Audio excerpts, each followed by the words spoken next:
Vamos começar? Acabou tudo, não há mais esperança. A reforma administrativa vem aí para acabar com o serviço público. Calma, aqui nesse canal a gente não vende susto, a gente trata das coisas com objetividade, com base no que elas são. E hoje a gente vai tratar sim da reforma administrativa, vamos ver o que efetivamente muda para você concurseiro, o que a gente já tem de concreto, se é que a gente tem tanta coisa assim. Então, segura a mão, vê o vídeo até o final. Tem muita desinformação em torno do tema, eu vou tentar clarear um pouco isso aqui para vocês. Então, se eu chegar até o final do vídeo, cumprir a minha promessa, passar pelo tema de uma maneira objetiva, trazendo dados concretos, aí sim você deixa seu like, se inscreve e até compartilha com alguém que está morrendo de medo da reforma administrativa. Bom, esse é um tema que vira e mexe, ele aparece no noticiário. Tô até aqui com a minha colinha para eu não falar besteira, mas, por exemplo, a gente teve a PEC 32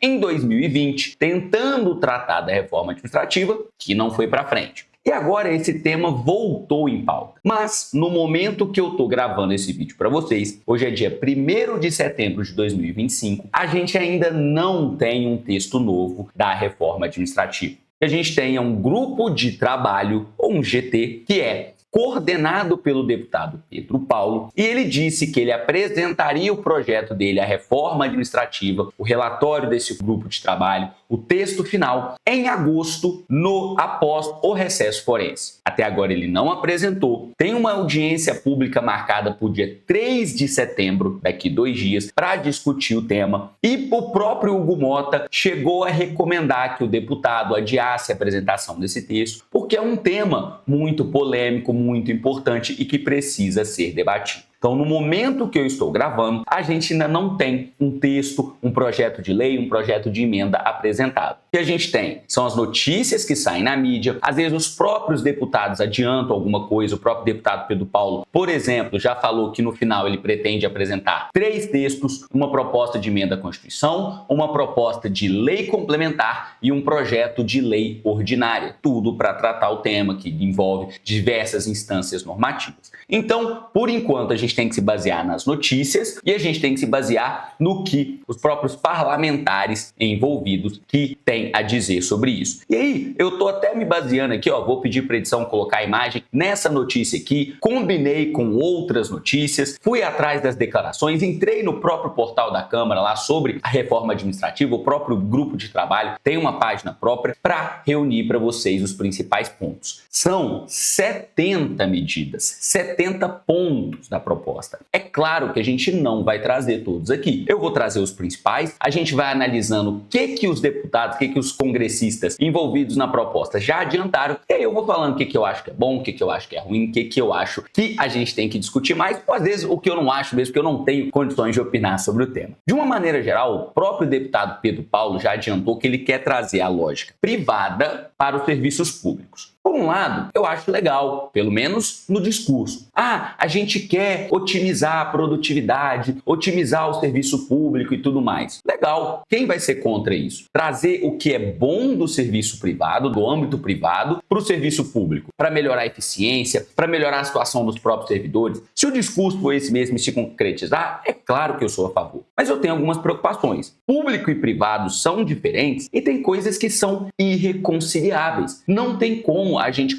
trazer a lógica do serviço privado para iniciativa pública e o contrário também é verdadeiro. Tem coisas do âmbito público que não vão ser aplicáveis para o serviço privado. Por exemplo, as empresas privadas, a lógica privada, ela se movimenta, ela se manifesta de uma maneira muito mais rápida. Por exemplo, o deputado chegou a falar aqui, a gente teve 45 dias só para o nosso grupo de trabalho e isso não foi o suficiente para a gente debater o tema. Gente, muito provavelmente isso na lógica privada, as pessoas teriam 45 dias e pronto, e eles dariam um jeito para resolver nesse tempo. E eu não acho 45 dias pouco não, viu? Mas aqui, quando a gente está no setor público, a gente tem que pensar, por exemplo, nas políticas públicas como algo com continuidade, até porque para não ficar sujeito a trocas de mandato e tudo mais. Isso é só uma das ideias que no serviço público, por exemplo, a gente vê que tem uma lógica totalmente diferente. E eu fico um pouco preocupado porque quando a gente precisa anunciar muito assim, olha, essa reforma vai ser para privilegiar, para melhorar ainda mais o serviço público, é para trazer mais eficiência, benefício, mas se você precisa muito alardear isso, talvez as suas medidas não sejam tão claras quanto esses benefícios. Porque se fosse algo tão óbvio, então para melhorar assim o serviço público, seria identificável logo de cara. Eu fico imaginando, sei lá, essas invenções do setor privado quando o Uber chegou, ninguém precisou ficar falando, nossa, olha como isso é uma concorrência para baixar o preço com o serviço de táxi. Não estou entrando na situação, na precarização daquela pessoa que precisa fazer o serviço de Uber, nos problemas que ele tem, aquela relação de trabalho precarizada. Não vou entrar nisso. Mas pensando no consumidor final, ninguém precisou fazer uma grande propaganda como aquela concorrência com o serviço de táxi, ia melhorar o serviço, ia baixar o preço, e era uma alternativa viável, mais barata para o transporte urbano. Ninguém precisou ficar fazendo grandes alardes. Então eu olho isso. Claro que eu não vou ser contra melhorar, trazer mais eficiência para o serviço público, mas no discurso, só o que está sendo falado me deixa um pouco com o pé atrás, que eu gosto de ver coisas mais concretas. E o que o nosso coordenador desse grupo de trabalho também já adiantou, além dessa lógica, além de ter falado que serão 3 projetos, 3 propostas, ele já adiantou alguns pontos. Sobre a aposentadoria compulsória, ele disse que não será mais permitida a aposentadoria compulsória como punição administrativa máxima a juízes e membros do Ministério Público. Eu acho um ponto extremamente positivo. A aposentadoria não é punição. Se a pessoa praticou alguma falta extremamente grave, claro, ela tem que ser demitida do serviço público. Isso vale para juiz, para promotor, para procurador, para defensor, para analista, para oficial de justiça, para técnico, para qualquer cargo. É lógico que a gente tem que ter cuidado em dosar essa penalidade. Eu lembro aqui, por exemplo, um caso recente, realmente não acompanhei como ficou depois, de uma juíza que acabou sendo demitida. Mas eu acho que a conduta dela foi extremamente grave. Ela parece que ela inflava as estatísticas, desarquivava o processo para contar como uma nova sentença, dava um modelão para todo e qualquer tipo de caso. Então, ali naquele caso, não vejo como outra maneira a não ser a demissão. É lógico que eu não estou aqui defendendo que qualquer erro, qualquer situação diferente enseje essa punição. Ela é reservada, de novo, a pontos graves. Mas sim, eu não acho que nenhuma carreira tem o direito a ser punida apenas com a aposentadoria compulsória. E outro ponto, seguindo nessa lógica, eu acho muito positivo também, é a possibilidade de demissão por processo administrativo de membros do Ministério Público e da magistratura, com a garantia, claro, de defesa e contraditório. Mesma coisa, qualquer servidor pode ser demitido por meio de um processo administrativo disciplinar, desde que, claro,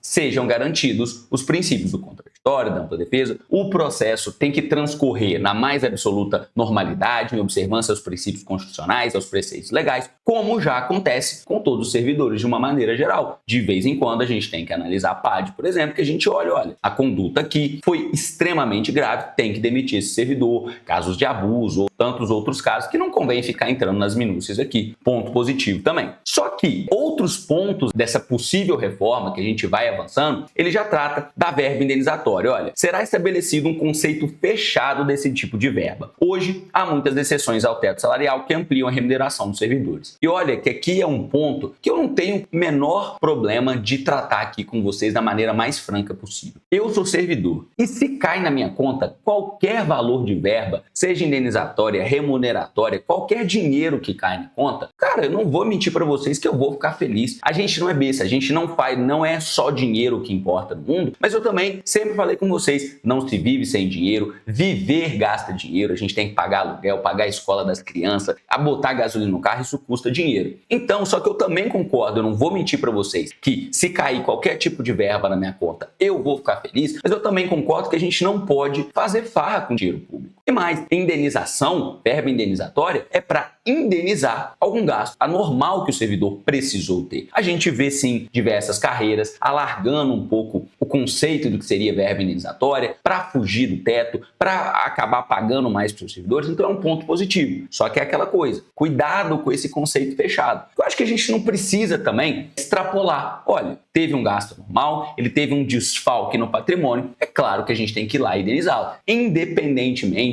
do preceito legal, do conceito legal que diz X ou diz Y. A gente tem que ser técnico e bem objetivo. Houve um desfalque patrimonial para o servidor? então ele tem que ser indenizado, independentemente desse conceito fechado de verba indenizatória que o relator já adiantou como um ponto da reforma administrativa. É o que eu penso. E aí, outros pontos ali, ele diz sobre uma avaliação de desempenho para definir critérios de avaliação de desempenho que serão considerados na progressão da carreira e também haverá bônus para as metas atingidas e ele deixa claro que a estabilidade não seria atingida, então essa avaliação de desempenho seria só para o servidor progredir ou ganhar bônus na carreira. Existe até aqui umas notícias que falaram sobre a possibilidade de um 14º salário condicionado ao cumprimento de metas e bônus, inclusive que essas metas poderiam ser estabelecidas de forma coletiva e eles teriam avaliação periódica com foco na meritocracia. Vamos lá, tratei de várias medidas de uma maneira geral e que reflete aquilo que eu falei no início. O coordenador da reforma administrativa já adiantou que ele está querendo trazer uma lógica privada para os serviços públicos. Por um lado, isso é bem legal, a gente trazer uma avaliação de desempenho com vistas a trazer a efetividade, ou melhor, melhorar a efetividade, trazer mais eficiência para o serviço público, claro, mas eu me preocupo como isso aqui será feito. Primeiro, que por mais que se fale, a estabilidade dos servidores será mantida, para mim isso aqui é um pulo, sabe? Começa com avaliação, não, só para a gente pagar bônus, só para a gente estabelecer metas para a equipe e tudo mais, e é isso aqui para começar a ser um motivo de demissão. De novo, falei lá atrás, não acho que o servidor não deva ser demitido. Essa garantia de estabilidade no emprego não é absoluta. Fez besteira, desde que ela esteja grave, tem que ser demitido sim. Só que eu fico com um pouco de medo sobre isso. Não sei, olha, primeiro vamos começar só com isso aqui, vamos estabelecer essa avaliação. Quando todo mundo baixar a guarda, a gente já começa ali a avançar um pouquinho sobre a estabilidade no cargo público. E por que eu estou falando isso? Porque diversas PECs passadas, diversas discussões sobre a reforma administrativa atacavam a estabilidade. E aqui, a discussão sobre a estabilidade é muito mais profunda do que servidor não tem que ter estabilidade mesmo não, porque na iniciativa privada não tem por que esse privilégio. E a gente tem que entender que as funções desenvolvidas pelo servidor muitas vezes justificam a estabilidade. Pelo nível de responsabilidade. Você tem que garantir aquele servidor que às vezes vai enfrentar grandes organizações criminosas às vezes, organizações com muito poder dentro do país, e ele precisa ter uma garantia. Basta pensar num servidor do IBAMA que vai aplicar multa a grandes latifundiários que estão aí mandando e desmandando no interior do país. Cara, eu vi isso de perto, sendo que eu já trabalhei com a matéria ambiental. Você tem que ter uma garantia para aquele servidor que a administração não estará sujeita a pressões externas e simplesmente vai demiti-lo porque ele aplicou uma multa ambiental para quem não deveria, porque é uma pessoa que tem poder demais. E para além disso, outro ponto me preocupa. Digamos que essa minha preocupação que eu admito, que é um pouco exagerada, é um pouco de cautela minha mesmo, sobre isso acabar avançando para a estabilidade não se concretize. Ainda assim eu tenho ressalvas com esse modelo de avaliação, porque a gente precisa ter cuidado em como fazer. Acabei de falar aqui que eu já tive experiência na matéria ambiental. Também trabalhei com benefícios previdenciários, também trabalhei com improbidade administrativa, depois fui para a matéria ambiental. Para mim, se a gente for pegar um nível de complexidade, os processos mais fáceis, com menor grau de complexidade, são os benefícios previdenciários, depois a improbidade administrativa e depois os processos ambientais. Se algum colega meu troca e bota o processo ambiental como menos complexo que o de probidade, eu nem julgo essa pessoa, não. Eu acho que eles estão bem próximos mesmo. O processo previdenciário ele é bem menos complexo, só que para mim o processo ambiental é ainda mais complexo que o processo de improbidade. E como é que a gente vai fazer a avaliação desse desempenho? Como é que eu comparo um processo previdenciário com um processo de improbidade, com um processo de ambiental para poder medir a produtividade? Porque não pode ser um número absoluto. O pessoal do previdenciário está fazendo 20 processos por dia, 20 processos por semana, 20 processos por mês que seja. E aí o pessoal da probidade não está fazendo 20 por semana, por mês, que seja. Então quer dizer que o pessoal da probidade não está trabalhando tão bem quanto o pessoal do previdenciário? Não, a gente tem que considerar o grau de complexidade. Às vezes só um processo ambiental, só de processo administrativo, para eu entender por que daquela autuação, por que o fiscal atuou daquele jeito, é um processo administrativo de mais de 1000 páginas. Tem que entender mesmo como é que foi feito o cálculo daquela penalidade, como é que foi feito a fiscalização, se foi respeitado, está mesmo na terra que eles estão dizendo que está, ou como o autuado está alegando aqui que acabou pegando parte do vizinho, considerando a terra vizinha como dele. É muito complexo. Então, de novo, não estou falando que a gente não tem que avaliar a produtividade, que a gente não tem que ter essa preocupação com o serviço público. Até porque o princípio da eficiência é explícito no caput do artigo 37. A minha preocupação é como isso será implementado. E aí outro ponto que aqui parece que o coordenador da reforma também quer endereçar é acabar com 60 dias de férias. Hoje existem determinadas carreiras que têm 60 dias de férias e eles querem colocar 30 para todo mundo. Eu confesso que eu não consigo ter uma opinião aqui que não seja enviesada, porque eu já tenho 30 dias de férias. Então, para mim, sabe, não vai mudar muito. E é claro, a minha tendência, talvez com um pouco de inveja, digamos assim, porque eu olho as outras carreiras e falo assim, já que eu não tenho, melhor todo mundo ter 30? Talvez. Mas eu acho uma boa medida aqui, mas também confesso que eu não fico gastando muita cabeça comigo, porque para mim não vai mudar. E aí ele fala sobre o teto salarial, que hoje fixado em aproximadamente R$46 mil, seria estendido para estatais não dependentes e também para os serviços notariais de registro. E aqui é um daqueles pontos que eu confesso que eu não tenho capacidade de opinar ainda. É claro que eu entendo ali o conceito de direito financeiro, como as estatais não dependentes, elas simplesmente são chamadas assim justamente porque elas não recebem orçamento do ente controlador para custear suas despesas ali em geral, com o pessoal, para se manter, né? Não sendo muito técnico ali com os conceitos de direito financeiro, então por isso seria a justificativa das remunerações delas não estarem submetidas ao teto salarial. Serviços notariais e de registro, eles são ali submetidos a uma lógica privada, também entendo toda essa lógica. Mas eu também não deixo de pensar assim, cara, mas essas estatais, por mais que elas sejam não dependentes, elas não têm uma relação intrínseca com o governo? Pensa no BNDES, pensa na Caixa, pensa na Petrobras. Não dá para falar que elas são totalmente desvinculadas e não estou falando nem do ponto de vista orçamentário e de custeio das suas despesas de manutenção e despesas de pessoal. Falando da relação que elas têm com o poder público e a próprio serviço notarial e registral, a obrigatoriedade que você tem de, às vezes, submeter alguns serviços a ele, como é um serviço de relevância pública, como o acesso a ele ao concurso público e que talvez me faz pensar que seria, talvez, também interessante a gente trazer essa lógica do teto para cá. Quer dizer que eu estou falando que tem que trazer? Não. Estou falando que quando eu começo a pensar sobre o tema, eu me deparo com dois argumentos que eu ainda preciso estudar mais, que eu ainda preciso refletir mais para formar minha opinião. Eu não tenho problema nenhum em admitir para vocês, às vezes uma ignorância minha sobre o tema, uma falta de maturidade sobre o tema, talvez tenha falado alguma besteira aqui ao discorrer sobre o tema. Tranquilo, a gente está aqui para evoluir, para pensar e para aprendermos juntos. E aí a gente chega num ponto que eu acho um absurdo sobre o home office. A proposta é limitar 20% da força de trabalho e apenas um dia da semana, e diz o coordenador que exceções serão possíveis mediante justificativo. Vamos lá. Eu tentei trazer uma figura melhor, mas desde que eu li essa medida aqui, a ideia que eu estou pensando, a imagem que me vem da cabeça é de um adolescente. Serviço público, para mim, os servidores públicos, se você quiser pessoalizar, eu imagino como um adolescente. Eu não sou capaz de falar que o serviço público, os servidores públicos, são um adulto formado, que nunca dão problema, que não fazem nada de errado. Por quê? A gente tem coisas assim no serviço público que precisam ser melhoradas, a gente ainda precisa de ajuda externa, né? Um adolescente, você deixa ele sozinho no mundo, ele vai fazer besteira, beleza. Então não coloca o serviço público como um adulto formado que não dá problema para ninguém. Somos um adolescente, precisamos de ajuda, se deixar a gente 100% sozinho, a gente vai acabar fazendo besteira, como já fizemos no passado. Só que isso aqui de limitar o home office, para mim, é você pegar o seu filho adolescente de 15, 17 anos, botar ele para almoçar e ainda ter que cortar o bifinho dele, cara. Um rapaz de 17 anos já consegue fazer isso bem antes, cara. Talvez com 8 anos, talvez com 7 anos de idade, talvez até antes, não sei, porque não tem filho. Então isso é o que eu tenho essa sensação. Porque normatizar qual é o percentual da força de trabalho, quantos dias na semana um órgão específico funciona bem, não é uma lei que tem que dizer, não é uma PEC que tem que dizer, isso é o próprio órgão. A AGU, por mais que você possa criticar a política de teletrabalho atual, você não pode dizer que a AGU não se preocupa com o tema. Teve uma primeira regulamentação, depois teve uma segunda, teve ajuste nos percentuais, na forma como o teletrabalho está regulamentado na AGU. A gente tem discussões diretas sobre o tema, foi amplamente debatido, o pessoal teve tempo de ser ouvido. Se eu não me engano, rodaram enquetes pelo e-mail, deram a possibilidade até das associações se manifestarem,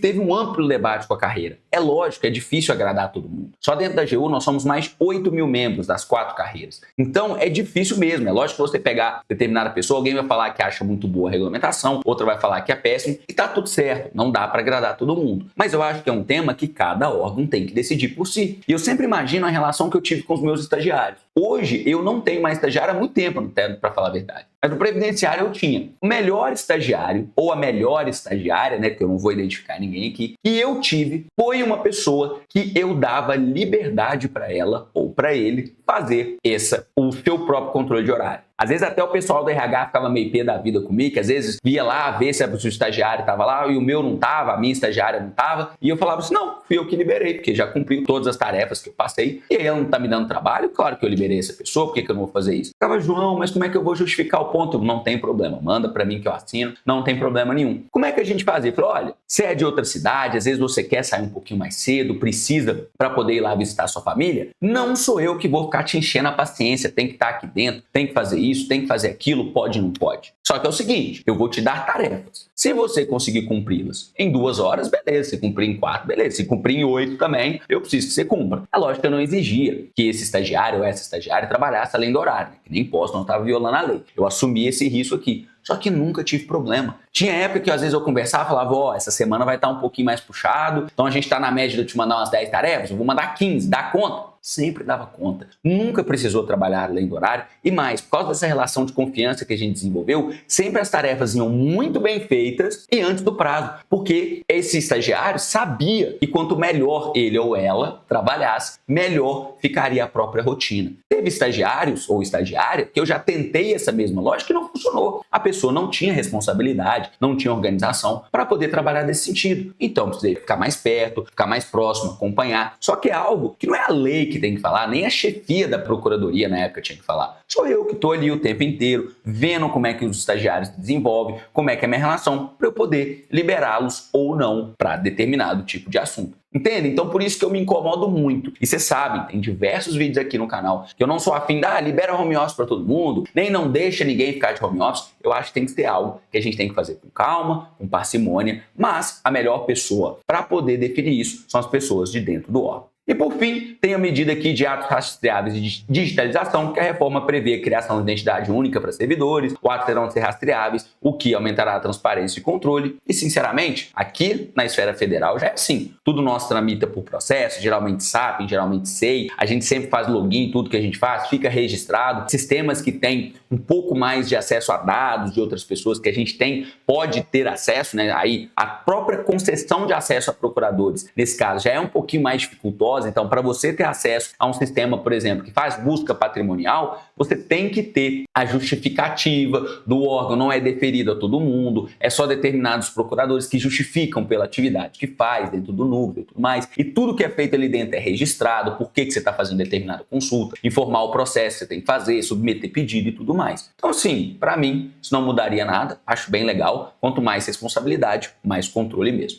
E aí, olha só, passei com vocês aqui o que a gente tem mais ou menos de concreto, que as pessoas, os parlamentares envolvidos já adiantaram, mas aí você deve estar pensando, João, o que isso muda para mim? Eu estou estudando, eu sou concurseiro, eu tenho que ficar de olho nessa reforma administrativa? Sim e não. Se você quer ficar informado, beleza, vai lá, acompanha. Se alguma coisa que passar na reforma administrativa te fizer desistir de concurso, mais um motivo. Por exemplo, às vezes eu só quero carreiras que têm 60 dias de férias, é um diferencial para mim, senão nem faço concurso. Tem que acompanhar. Só que isso não deve ser considerado por você como tempo de estudo, porque isso aí só vai ser cobrado e vai ser muito cobrado, porque isso entra em direito administrativo, em servidores públicos, depois de aprovado, publicado, sancionado e publicado. Sancionado nem todos, né? Porque a emenda à Constituição não tem sanção, aproveitando aqui para a gente revisar aqui o processo legislativo. Mas só que depois de publicado e tiver tudo valendo, que isso vai cair na sua prova. Eu falo isso com conhecimento de causa. Quando eu comecei a estudar em 2012, o pessoal já falava assim, tinha uns malucos que falavam assim, nem adianta ficar estudando processo civil, logo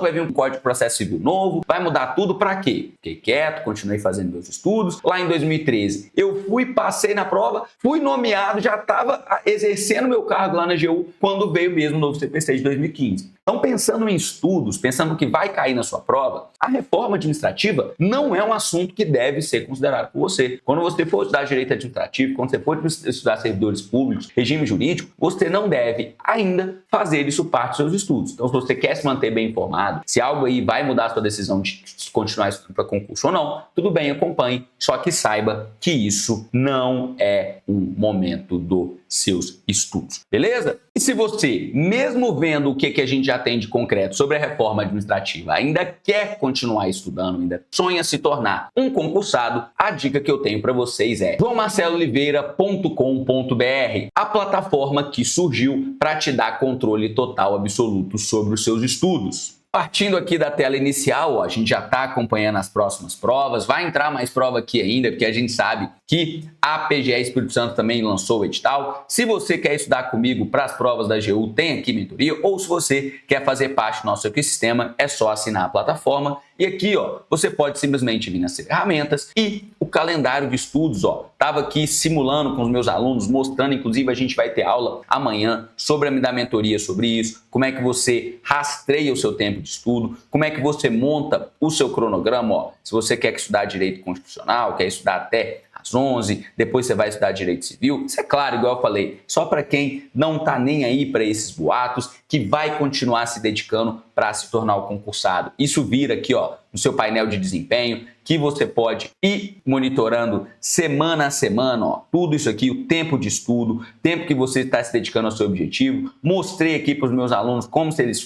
estivessem se dedicando para a PGE Mato Grosso, e aí a gente vai organizando tudo aqui que é necessário para vocês terem o controle dos seus estudos. Tem diversas outras ferramentas, tem comunidade, que é para o pessoal aqui poder conversar sobre as provas que estão acontecendo? Claro que tem, tudo isso, joamarceloliveira.com.br. Como sempre, eu agradeço a atenção de todos vocês e até o próximo vídeo.